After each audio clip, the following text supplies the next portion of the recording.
Psychedelics and Philosophy, Mind-Bending Journey Through the Ages. Dear viewer, think of philosophy as those late-night, what's the meaning of it all talks. And now think of psychedelics as the friend who shows up, totally wired, and goes, "Dude, forget the questions, just look at the ceiling." And suddenly, you're questioning everything, including the questions. Over the years, psychedelics like psilocybin, magic mushrooms, LSD, lysergic acid diethylamide, DMT, dimethyltryptamine, mescaline from peyote and San Pedro cacti, and ayahuasca, a brew containing DMT, have not only nudged philosophy into uncharted territories, but have also turned it into a wild, kaleidoscopic adventure. From ancient shamans to modern-day neuroscientists, the relationship between psychedelics and philosophy has been a fascinating dance of insight and confusion. So, get ready as we take a whirlwind tour through the ways that psychedelics have enhanced and occasionally upended philosophical thought. Consciousness, the ultimate rabbit hole. Let's start with the big one, consciousness. Philosophers have been scratching their heads and beards over this one for centuries. What is it? Where does it come from? Where does it go after death? Enter psychedelics, stage left, with a sledgehammer and a wink. Psychedelics like psilocybin, LSD and DMT have a knack for turning the volume knob on consciousness up to 11.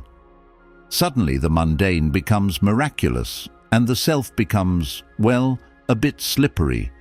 You might have the feeling of merging with the cosmos or understanding the secret language of fractals.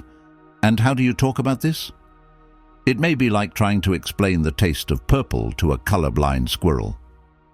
Aldous Huxley, in his seminal work, The Doors of Perception, described his experience with mescaline as a way to cleanse the doors of perception and reveal the mind's true potential. For Huxley, mescaline wasn't just a party favor, as it was a tool for exploring the nature of reality itself. Is consciousness a byproduct of the brain, as materialists argue? Or is it something more fundamental, as panpsychists suggest? Let's continue, dear viewer. Reality. Is this thing even real?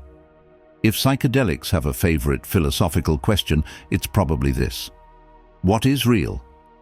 When under the influence of substances like LSD or ayahuasca, reality has a tendency to wobble, stretch, and occasionally dissolve into a puddle of colors and sounds.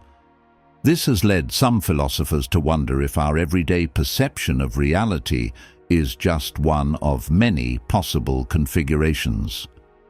Terence McKenna, the bard of psychedelia, famously suggested that reality might be a kind of consensual hallucination. In other words, we all agree to see the world in a certain way, but that doesn't mean it's the only way, or even the most accurate way. Psychedelics, in this view, are like a cosmic cheat code, allowing us to glimpse the raw, unfiltered data of existence. This idea has echoes in ancient philosophies, particularly in Eastern traditions like Buddhism and Hinduism, which have long argued that the material world is an illusion, or Maya. Psychedelics like psilocybin and ayahuasca have helped bridge the gap between these ancient ideas and modern Western thought, creating a kind of philosophical mashup that's equal parts profound and perplexing. Ethics, love, empathy, and the cosmic hug. If you've ever taken a psychedelic like MDMA, technically an empathogen, but often grouped with psychedelics, or psilocybin, you've probably experienced the overwhelming sense of interconnectedness that often comes with it.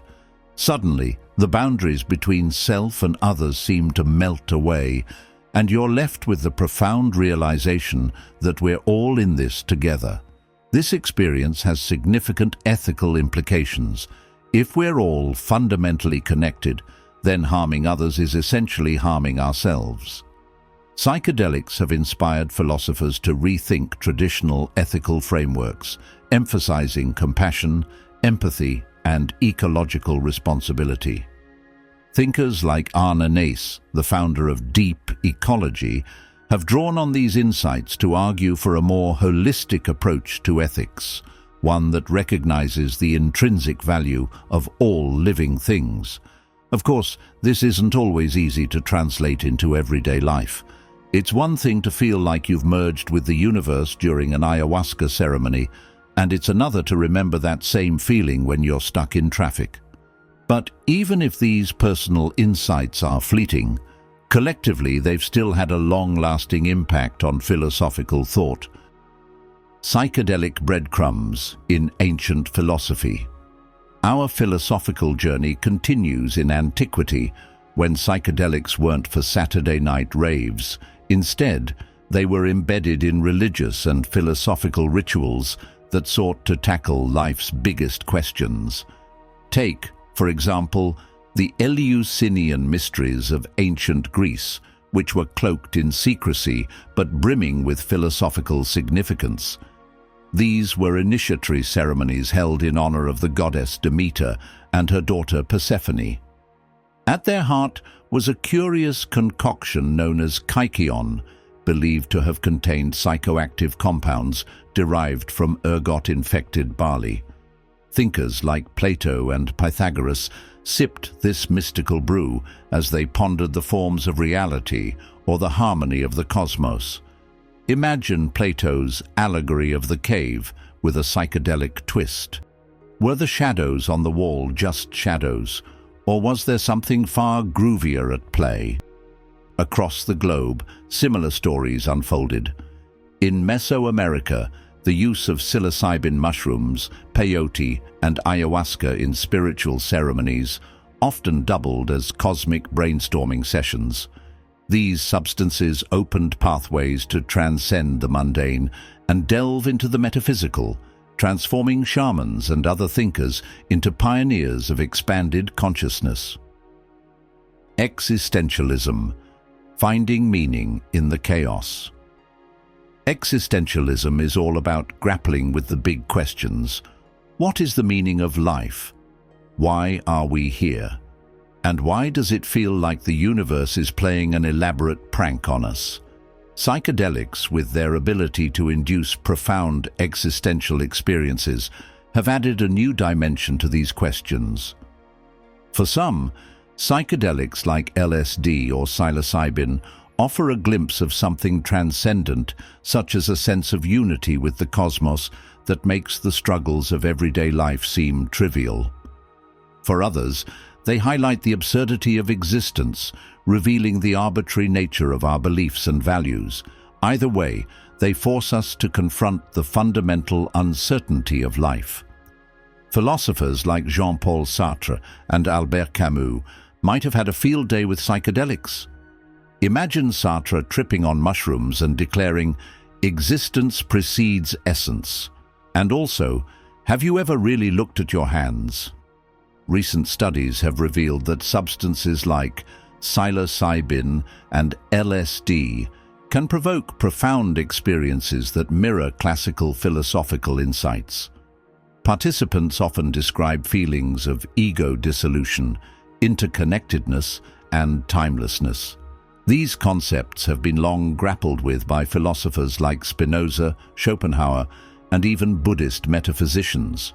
For those who prefer their existential crises with an empirical edge, psychedelic studies have offered tantalizing glimpses into the mechanics of consciousness itself.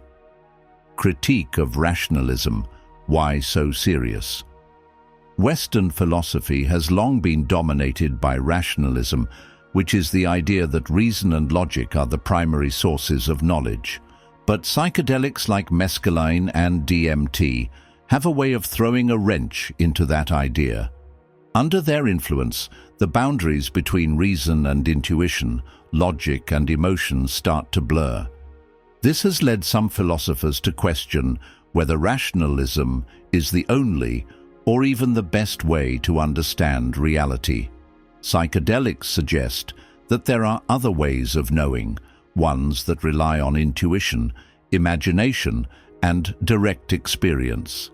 Thinkers like William James and Carl Jung have explored these ideas, arguing that the mind is far more complex and far more mysterious than rationalism allows. According to Jung, the pendulum of the mind oscillates between sense and nonsense, not between right and wrong. Of course, this doesn't mean we should throw reason out the window, but it does suggest that we might want to keep the window open, just in case something interesting flies in. Eastern philosophy, the psychedelic connection. One of the most fascinating aspects of psychedelics is their ability to bridge the gap between Eastern and Western philosophy. Many of the insights gained from psychedelic experiences, including non-duality, the illusory nature of the self, the interconnectedness of all things, echoes the teachings of Buddhism, Taoism, and Hinduism. Alan Watts, the British philosopher and popularizer of Eastern thought in the West, was a big fan of this connection. He saw psychedelics like LSD and psilocybin as a way to give Westerners a taste of the mystical experiences that Eastern traditions have been exploring for millennia. Philosophy of mind. What's going on in there? Psychedelics have also had a significant impact on the philosophy of mind, particularly in the debate over the nature of consciousness. Are we just our brains, or is there something more going on? Psychedelics suggest that the brain might be more like a receiver than a generator of consciousness. This idea, sometimes called the transmission theory, has been explored by thinkers like Huxley and more recently by researchers like Rick Strassman, who studied the effects of DMT. If the brain acts as a kind of filter, then psychedelics might work by turning down the filter, allowing us to perceive a broader spectrum of reality. Social and political philosophy. Tune in, turn on, drop out. Finally, psychedelics have had a profound impact on social and political philosophy. The countercultural movements of the 1960s, which were heavily influenced by psychedelics like LSD, challenged the status quo and called for a more compassionate, egalitarian society. Thinkers like Timothy Leary and Herbert Marcuse saw psychedelics as tools for personal and societal liberation. By expanding the mind, they argued, we could break free from the constraints of authoritarianism, consumerism, and social conformity. Whether or not they succeeded is up for debate, but there's no denying that they left a lasting mark. Philosophers like Daniel Pinchbeck and Graham Hancock have explored the potential of psychedelics to reveal new insights into the nature of reality and the human condition. Pinchbeck's book, Breaking Open the Head, offers a comprehensive exploration of the intersection of psychedelics, shamanism, and modern society. The resurgence of psychedelic research in recent years has only intensified this philosophical dialogue. Scientists are now using psychedelics to study consciousness, trauma, depression, and addiction, providing empirical data to support philosophical claims. According to Stanislav Grof, MD, psychedelics used responsibly and with proper caution would be for psychiatry what the microscope is for biology or the telescope is for astronomy. It's like a grand interdisciplinary experiment with philosophers and scientists working together to unravel the mysteries of the mind. Ethics of psychedelic exploration. As psychedelics become increasingly integrated into mainstream culture, important ethical questions arise. What are the implications of using psychedelics for personal growth and self-discovery? How do we balance the potential benefits of psychedelic exploration with the risks of adverse reactions or negative experiences? Philosophers like Robin Carhart Harris and David Nutt have begun to explore these questions, emphasizing the need for a nuanced and informed approach to psychedelic use. By acknowledging both the potential benefits and risks of psychedelics, we can work towards creating a more informed and responsible culture of psychedelic exploration. What a long, strange trip it's been. So, where does this leave us? Psychedelics like psilocybin, LSD, DMT, mescaline and ayahuasca have undoubtedly enhanced philosophy, offering new perspectives on old questions. They've challenged our assumptions, expanded our horizons, and occasionally left us staring at the ceiling, wondering what it all means. But perhaps the most important lesson psychedelics have taught us is this: philosophy doesn't have to be dry, abstract, and without wonder. It can be playful, imaginative, and even a little bit weird. After all, if the universe is as strange and wonderful as psychedelics suggest, then maybe our philosophy should be too. So, here's to the philosophers, the scientists, the psychonauts, and the curious minds who dare to ask the big questions, and who aren't afraid to take a detour through the psychedelic rabbit hole every now and then, to infinity and beyond.